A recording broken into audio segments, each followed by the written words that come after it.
प्यारे बच्चों, class 10th mathematics के इस वीडियो में आपका स्वागत है।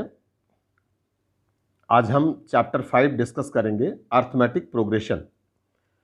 अर्थमेटिक प्रोग्रेशन को पढ़ने के पहले एक टर्म हम पढ़ते हैं, sequence. Sequences are a set of numbers which are arranged according to any specific rule.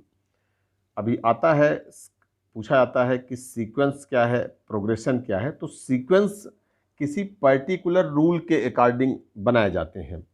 For example 2, 4, 6, 8, 10, 12 ये लिखा गया। अगर इसमें कोई पूछता है कि nth टर्म क्या होगा, तो ये 2 इंटू एन, यानी कि n की वैल्यू अगर 1 पुट करते हैं तो फर्स्ट टर्म मिलता है, n की वैल्यू 2 पुट करते हैं तो सेकेंड टर्म मिलता है, n की वैल्यू 3 तो थर्ड टर्म मिलता है, एंड सो ऑन।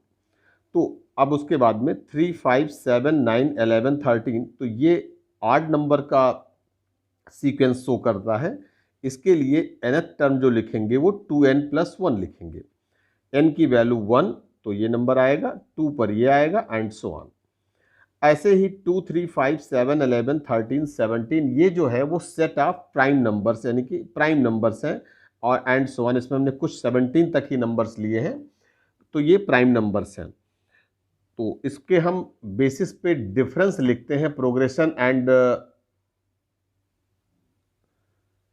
सीक्वेंस में।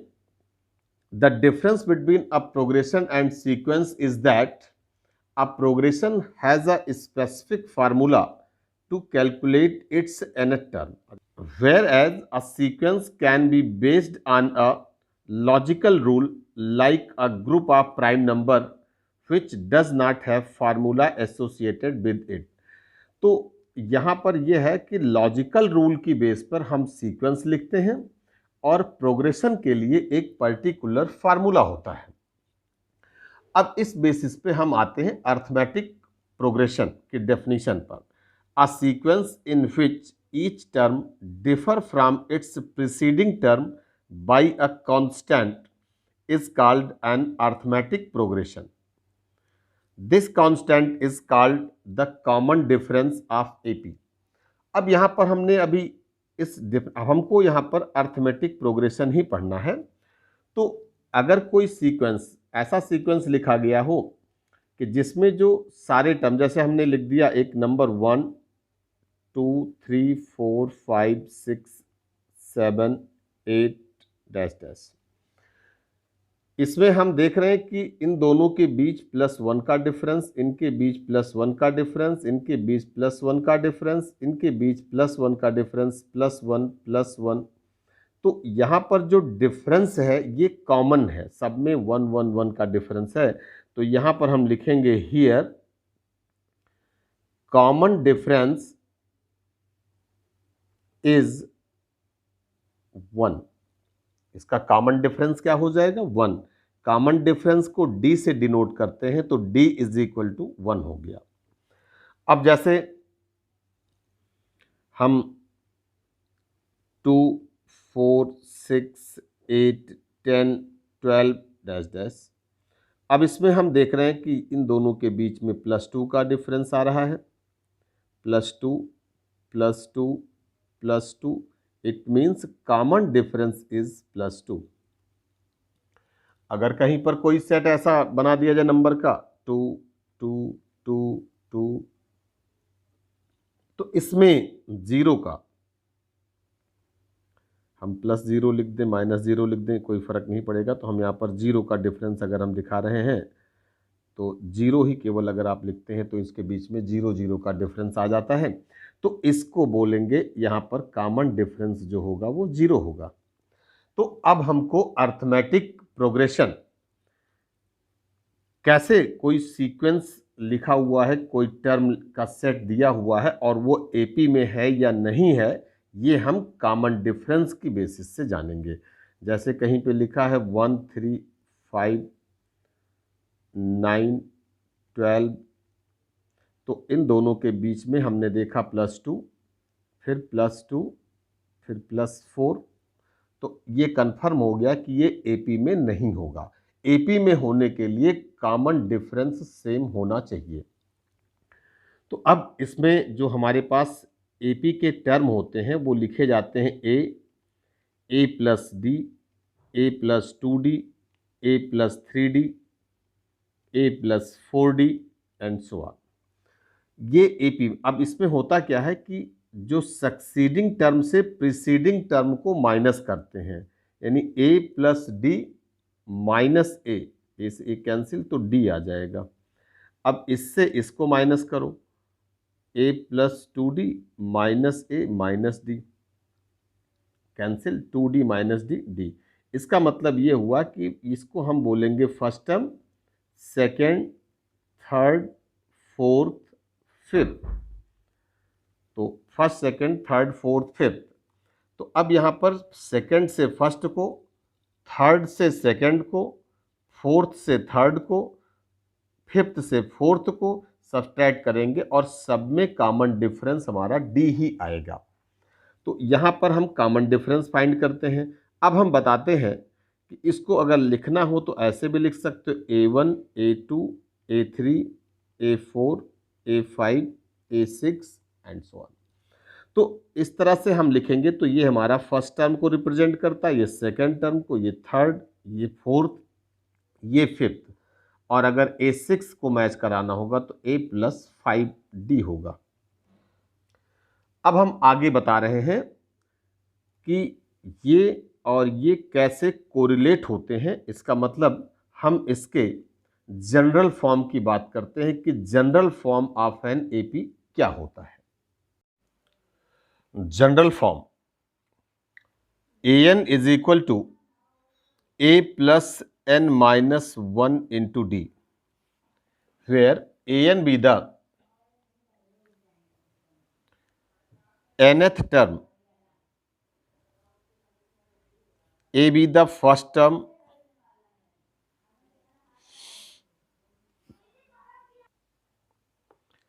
a be the first term, n be the number of term and d be the common difference। अभी हमने बताया था ये इसके बेसिक टर्म हैं जिन्हें आप सबको जानना है कि कैसे। अब अभी हमने लिखा कि A1 यानी कि अगर इस फार्मूले में n की प्लेस पर 1 पुट कर दें तो A1 a plus 1 minus 1 into D, A1 is equal to a plus 0d. This gives A1 is equal to a, means first term को हम a लिखते हैं।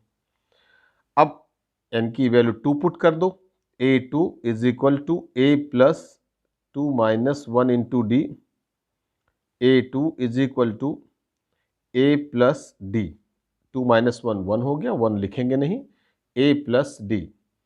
तो इसका मतलब सेकेंड टर्म को हम लिखते हैं a plus D.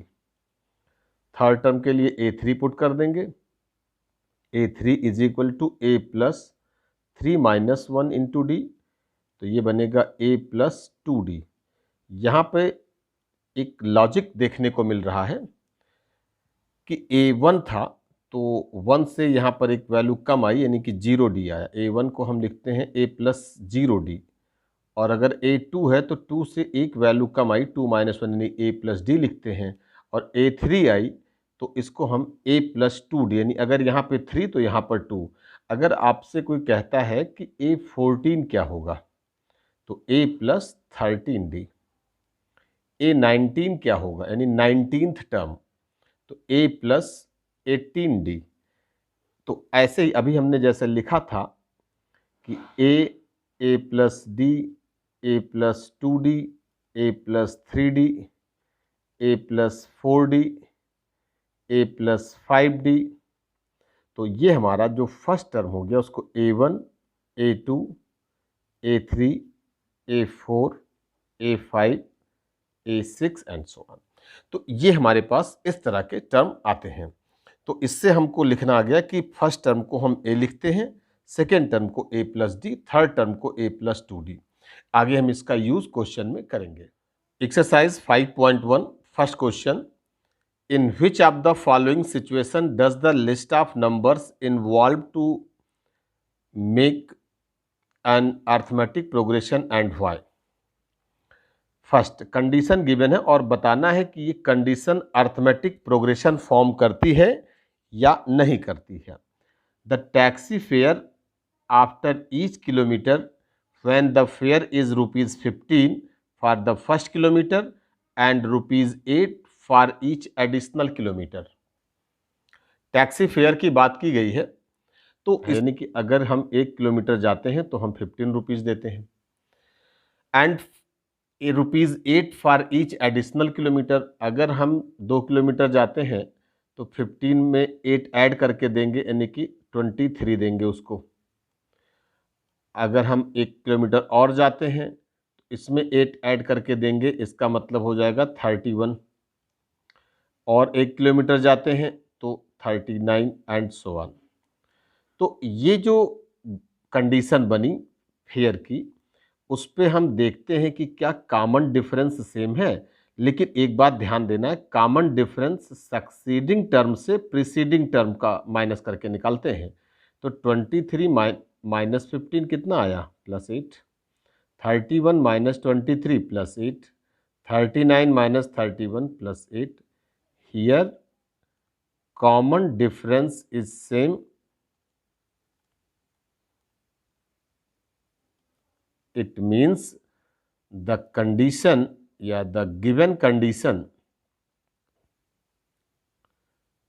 form AP, इसको हम ऐसे लिख सकते हैं। In second part, the amount of air present in a cylinder when a vacuum pump removes 1/4 of air remaining in the cylinder at a time. Let amount of air in cylinder be x। अब question में कह रहा है कि एक बार में 1/4 remove किया जा रहा है। सिंस 1/4 ऑफ x, जितना सिलेंडर में था उसका 1/4 रिमूव किया, 1/4 of x amount of air removed, then अब इतना रिमूव किया गया, देन रिमेनिंग एयर अब कितना बचेगा in the cylinder is equal to, तो x पहले से था 1/4 ऑफ x यानी कि x/4 रिमूव किया गया, तो हमारे पास जो बच के आया वो 3x/4 ये बचा। अब दूसरे केस में बात करते हैं कि अब जो 3x/4 है इसका 1/4 फिर रिमूव किया गया, again 1/4 of 3x/4 amount of air removed। अब इसके बाद में कितना बचा, then remaining air is equal to 3x/4 -1/4 of 3x/4। तो इसका मतलब ये हो गया -3x/16। हम लोग इसका एलसीएम लेते हैं, ये हो जाएगा 16, 4 4 जा 4 3 जा 12x माइनस 3x, तो ये बनेगा 9x/16। तो अब हमारे पास जो कंडीशन बन के आ रही है, हम एक तो लिख देंगे x, फिर लिखेंगे 3x/4, फिर लिखेंगे 9x/16। तो यहाँ पर हम लिखते हैं दिस गिव, जो कंडीशन बनी x 3x/4 9x/16 and so on. तो यहाँ पर हम देखते ही जान गए कि इसका इन दोनों का डिफरेंस और इन दोनों का डिफरेंस इक्वल नहीं होगा, तो therefore not in AP. Difference दिखा करके आप लोग इसको लिख सकते हैं कि not in AP. Third part, the cost of digging a well after every metre of digging when it cost ₹150 for first metre and rises by ₹50 for each subsequent metre, यानी कि 1 मीटर खुदाई का 150 रुपये, ₹150, और जैसे से नीचे बढ़ते जाएंगे ₹50 पर मीटर बढ़ता जाएगा। तो इसका जो केस बनेगा 150, 200, कामा 250 कामा 300 एंड सो ऑन। तो इस बेसिस पे हम ये देखते हैं कि ₹50 कॉमन डिफरेंस बन जाएगा और कॉमन डिफरेंस सेम आ रहा है, इसका मतलब कि ये कंडीशन एपी में होगी। तो ये भी एपी में हो गया, फर्स्ट कंडीशन भी एपी में हो गया, ये not in AP. Last part देखते हैं। The amount of money in account every year when ₹10,000 is deposited at compound interest at 8% per annum. 8% per annum, इस तरह का जो केस हम लोगों ने पढ़ा है, amount is equal to principal into 1+R/100 raise to power time, उसका यूज़ करेंगे, इस फार्मूले का यूज़ करेंगे। तो जो अमाउंट निकलेगा वो पहला हो जाएगा 10,000 इंटू 1 प्लस और 8% पर एनम, तो 8/100, और टाइम के लिए हम पहले 1 फर्स्ट ईयर के लिए तो यहाँ पे 1 लिख देते हैं। अब ऐसे ही अमाउंट जब दूसरा निकलेगा एंड 10,000 1 प्लस 8/100 फिर 2 ईयर्स के लिए निकलेगा, और एंड सो ऑन, ऐसे ही 3 ईयर्स के लिए निकालेंगे। तो इसको लिख दें यहाँ पे for second year, for third year, ये अलग अलग कंडीशन हो गई। तो ये बनेगा 1 प्लस 8/100 रेज़ टू पावर 3। तो इसमें जो डिफरेंस निकलेगा इसका और इसका, और फिर इसका जो डिफरेंस आएगा वो सेम नहीं आएगा, तो इसका मतलब ये हो गया नॉट इन एपी। आप लोग इसका डिफरेंस एक्चुअली क्या है देखने से ही पता चलेगा, क्योंकि ये 10,000 इंटू 1 प्लस 8/100 है, ये 1 प्लस 8/100 स्क्वायर है, तो इस तरह से डिफरेंस इसका इक्वल नहीं, मतलब सेम नहीं आएगा, और सेम डिफरेंस नहीं आने पर ये कंडीशन एपी में नहीं होगी।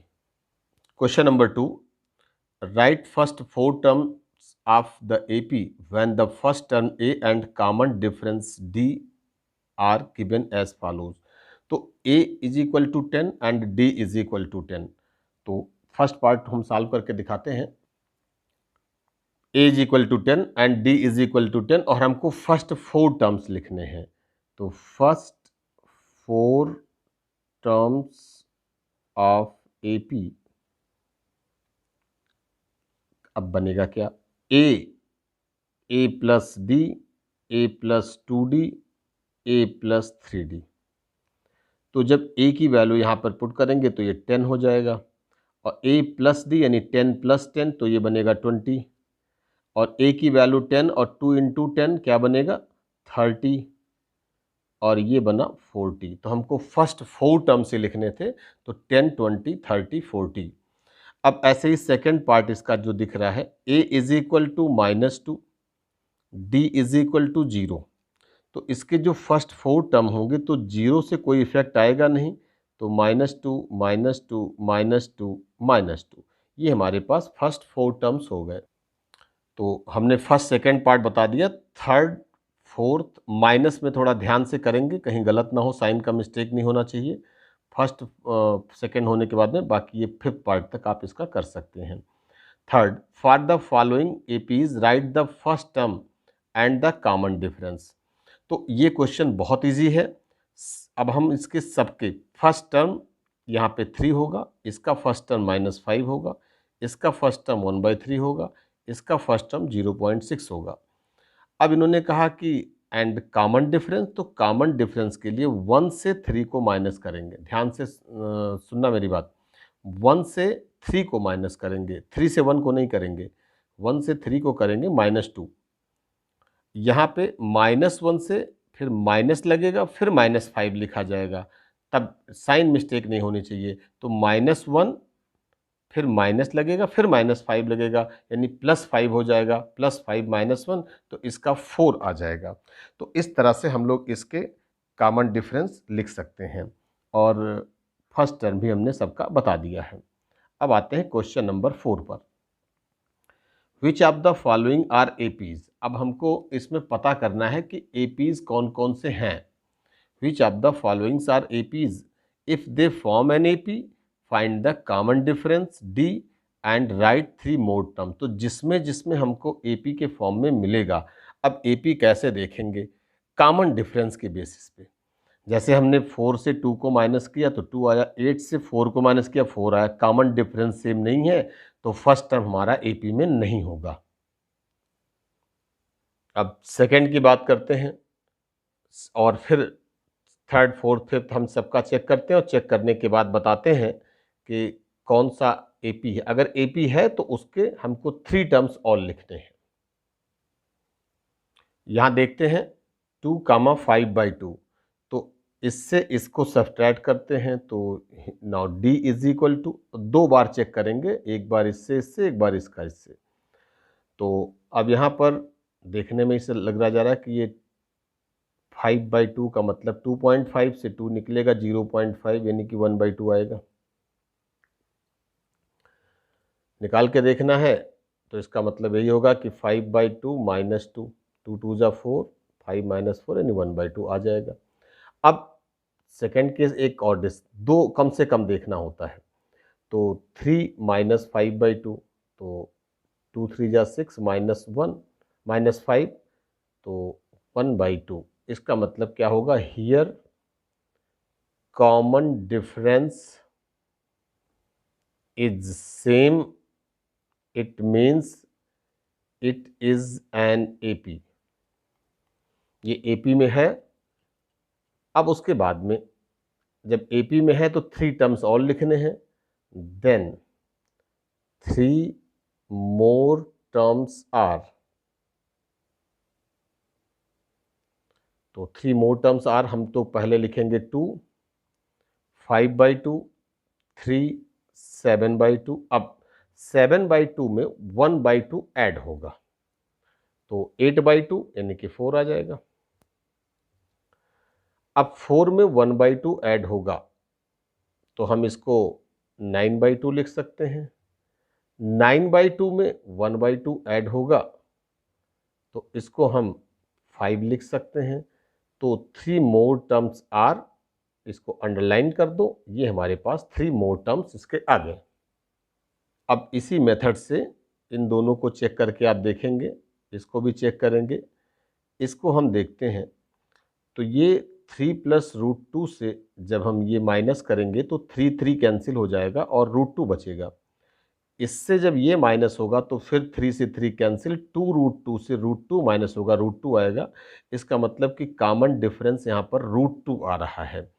तो हमारे पास जो नेक्स्ट टर्म होंगे वो 3 प्लस 4√2, 3 प्लस 5√2, 3 प्लस 6√2, ये हमारा आंसर हो जाएगा। ऐसे ही आप इसको 7th और 8th ट्राई करेंगे। 9 पार्ट पे आते हैं, 1 3 9 27, तो 3 माइनस 1 कितना हुआ, 2, 9 माइनस 3 6, 20। तो इसका मतलब वैसे ही तुरंत बोल देंगे, इसको रिजेक्ट कर देंगे कि ये एपी में नहीं है, क्यों, कॉमन डिफरेंस सेम नहीं है। यहाँ पे देखते हैं 2a से a माइनस हुआ तो a आएगा, 3a से 2a माइनस हुआ a आएगा, 4 से 3 माइनस हुआ a आएगा। तो next 3 term 5a, 6a, 7a, ये भी आप इसको सॉल्व कर सकते हैं। 11 number, a square a cube a raise to power 4 dash dash. तो a और a स्क्वायर अगर हम बात करें तो a स्क्वायर से a का जो डिफरेंस आएगा वो a स्क्वायर माइनस a रहेगा, a कॉमन ले सकते हैं। a क्यूब से a स्क्वायर का जो डिफरेंस आएगा तो ये दोनों सेम नहीं होंगे, तो ये एपी फॉर्म नहीं करेगा। अब 12th पार्ट में आते हैं। 12th पार्ट को हम सॉल्व करके दिखा रहे हैं। √2 हमने एज इट इज लिखा। इस √8 को हम लिख सकते हैं 2√2, √18 को लिख सकते हैं 3√2 और इसको 4√2। इन दोनों का जो डिफरेंस आएगा वो होगा √2, इन दोनों का जो डिफरेंस आएगा √2, इन दोनों का डिफरेंस √2। इसका मतलब कि ये एपी में है, और एपी में है तो हम आगे लिख देंगे 3 मोर टर्म्स के लिए 5√2, 6√2, 7√2। अब आंसर हो सकता है कि जब हम 5√2 लिखें तो आंसर में ये इसको √50 लिख सकता है। वो एक ही बात हुआ, चाहे इस फॉर्म में लिखा जाए चाहे इस फॉर्म में लिखा जाए। तो इसके 3 मोर टर्म्स और लिख सकते हैं। लास्ट के ये 3 पार्ट आप सेल्फ ट्राई करेंगे, इसमें स्क्वायर को एक्सपेंड करके फिर सॉल्व करेंगे और देखते हैं कि क्या आता है। तो इस एक्सरसाइज में हम लोगों ने ये पढ़ा कि जो गिवन सीक्वेंस है वो एपी में है या नहीं है। इस वीडियो में हम लोगों ने एक्सरसाइज 5.1 डिस्कस किया। नेक्स्ट वीडियो में हम डिस्कस करेंगे nth term of an AP, exercise 5.2। Video अच्छा लगा हो तो कमेंट सेक्शन में कमेंट करके ज़रूर बताएं। Thank you so much.